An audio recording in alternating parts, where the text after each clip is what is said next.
In 1944, when France was liberated from Nazi occupation, scenes of joy and relief appeared, but alongside them were moments that still unsettle the heart today. These were the moments when, even though the war had ended, the anger, fear, and desire for revenge stored within people had not yet cooled. In cities and villages across France, one scene was repeated again and again.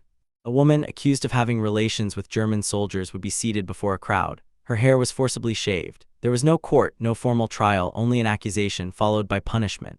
Her body, her identity, her dignity were all turned into a mark so that society could recognize her as a traitor.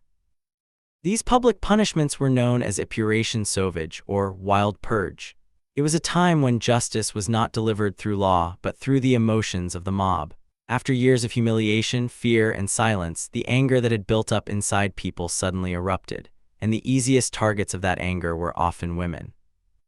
Many women were accused of horizontal collaboration with German soldiers, meaning romantic or sexual relationships.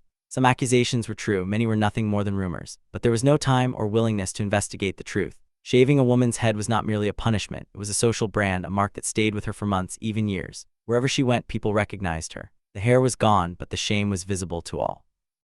Today, when we look at these photographs, we do not see only a story of war, we see a bitter chapter of human psychology.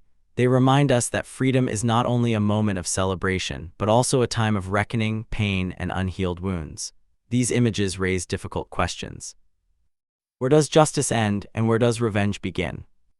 Above all, they teach us that after war, societies trying to heal often force the weakest, especially women, to pay the highest price. These are stories told less in history books and more in the silence of photographs. This is not just the past, it is a warning that even in moments of liberation, humanity must not be forgotten.